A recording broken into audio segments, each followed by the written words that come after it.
think flipped for the whole pass rush group? 6 sacks the first 4 games, 13 the last 2. Yeah, I think in this past game, it was a good mix of coverage complementing the rush. You know, he had to hold the ball a little longer than he would have liked to, and it gave our guys a better chance and more time to get there. And I do think that was, in this past game, a big part of it. You had a lot of success with simulated blitzes. What's the key to making those work and having them be so effective? Calling them at the right time. It's based on the time, Yeah. You know, they are only 4-man rushes and normal type coverages behind them. So, you know, there's never no guarantee of anything. But if you can hit them right, they do have good effect. What makes Nakobe so good as a blitzer? He had a good day Sunday blitzing. You know, was really happy with the way he did do it. He got cut the one time, popped right back up. That's great effort. Had good timing on the other one where he got the sack early in the game. So it was a combination of everything. How much do you feel like what has happened in the last 2 weeks is about the defense getting to understand what you want them to do, and how much is that advanced in your mind? Well, I think it's natural and logical that the more you do play in a system, the better you do get at it. But, you know, at the same point, I don't think that had anything to do with, you know, our poor play against Tampa and our not being able to play the run better against Atlanta. So, yes, it is part of it, but I don't think it's the whole thing. Well, you mentioned the coverage part of it. How much is he adding from the nickel spot to that? Yeah, he's played good. You know, we played a lot of zone the other day. You know, so it wasn't like he was on a guy and smothering him out or anything. It was a really big zone game the other day. Quinn has come close on 3 different interception possibilities. He seems like a guy that looks to make the big play. I'm just curious what your experience is with rookies and, you know, them just kind of trying to survive versus actually trying to make big plays like he seems to be. Yeah, I do know he wants to get off the schneid and get an NFL interception. To get to the meat of your question, yeah, it's both. But, you know, he's played a lot. When I say he's played a lot, he's basically been our first-team right corner since early on in camp. So I think he's past the point of hanging on. And now he's being an NFL starting corner. Getting back to the pass rush. Say that? Getting back to the pass rush, what in particular are you seeing from guys like, you know, Bryce Huff, who had a pretty slow start, and Nolan Smith? What's kind of been the difference for those 2 guys? Yeah, I think Nolan in particular has continued to improve as the season's gone on. You know, he's not a big guy as edge players go per se, but he did win on a rush the other day where it was more of a power type rush, which he has to incorporate more into his game, and that was good to see. And in Bryce's case, you know, we had some more passing situations in this past game that allowed him to play some more. Was there significance to Nolan getting the start? Is there any meaning or significance being behind that? No, because we were in base the first play, you know, and he's going to be out there if we're in base. Given what you've said about the importance of practice in the past, how important and valuable was it to see guys like Jalix and Sidney get real reps on defense at the end of the game? Yeah, really important. It's good for those guys to get a handful of plays. You know, in Sidney's case, he hadn't played in over, you know, since whenever he got hurt last year. And Jalix hadn't had defensive snaps since whenever he last played in the preseason. So it is very important for those guys to get out there, get a feel for what it's really like, you know, the speed of the game from practice to a real game. So it is good to get that done. Is there room for Jalix to be part of that rotation? Possibly, yeah. What stands out to you about the Cincinnati offense?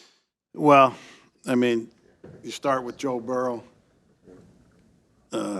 Chase, and Higgins, and those are big-time players at their positions, top of the line, and they've been running the ball better this year. So, they're really good. They scored a bunch of points against Baltimore, lost to 1 point. I think it was 26 or 27, 26 against Kansas City.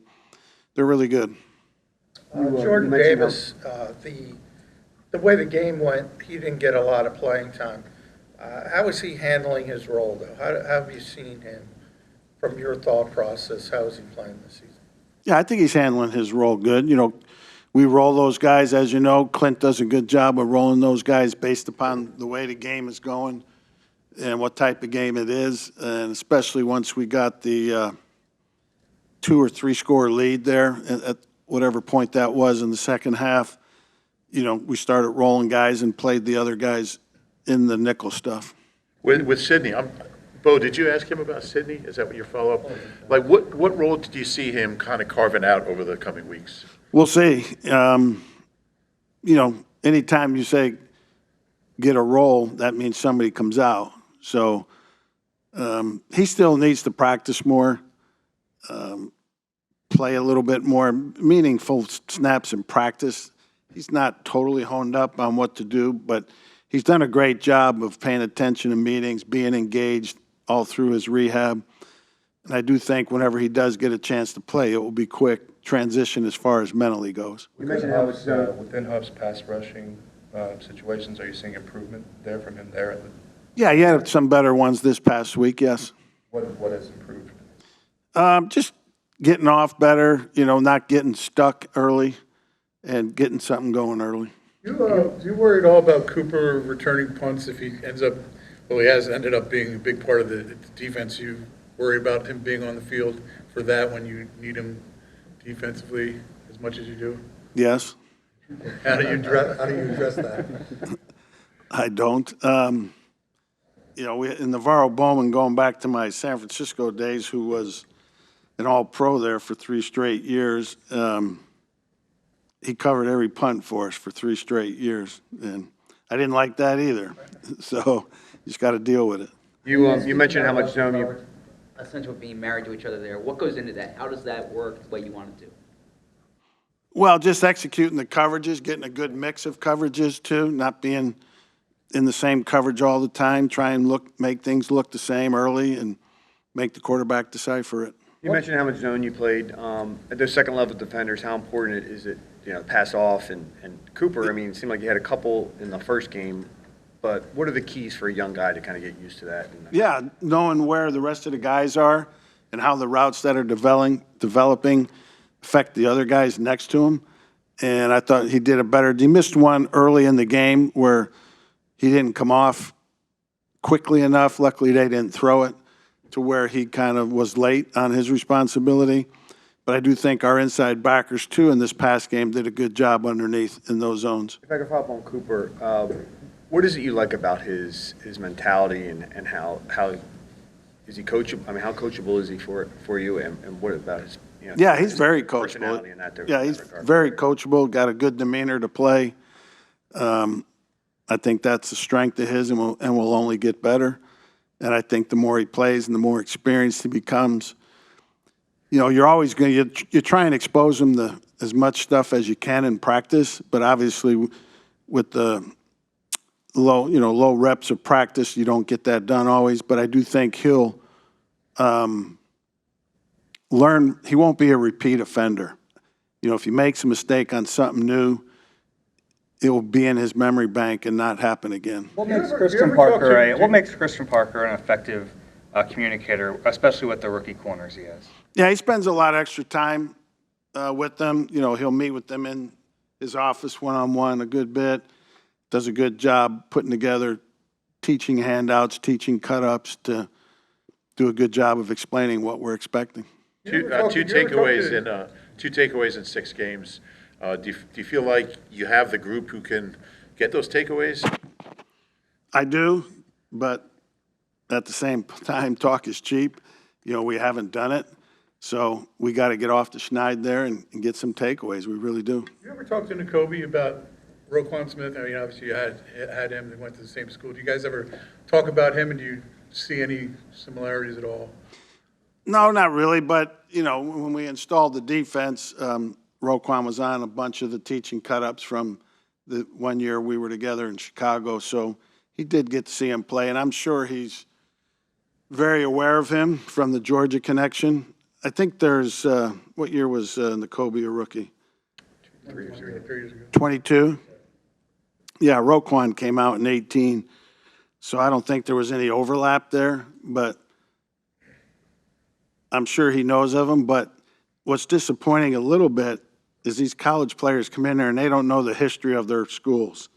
You know, you ask them, hey, who's the greatest player at such and such a position from Georgia? You know, if you're talking to N'Kobe, and they don't know it, you know. Herschel Walker, I don't know Herschel.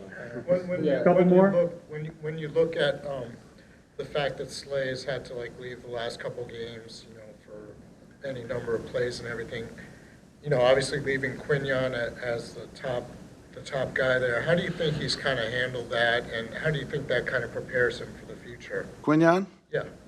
Yeah, to me, it's no concern to him, and he doesn't matter who's playing the other corner. He's playing his corner, and who's ever at the other one doesn't matter. But, you know, Quinion obviously has gotten a lot of snaps for us, both in camp and in the games, and he's our starting corner, and he's getting better and better. This was a big zone game for you. When you go in, you're game planning for the Giants. Why do you decide this is going to be a big zone game? Not so much that I had that decided going in, kind of the way it played out, and the flow of the game was telling me that. And we had some success with it and stayed with it. That 2021 Broncos game against Burrow, what do you recall from that game? We lost. I believe it was 15-10.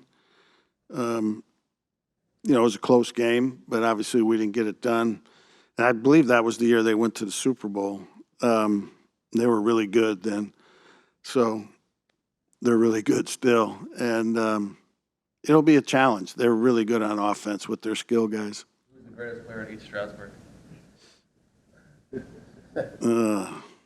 Ray Yakovanic or Mike Lush. Minnesota. Like Lush, right? Stars. Philadelphia Stars. There you go. All right. Thanks, folks. All right. Thanks for the history lesson. Number 4.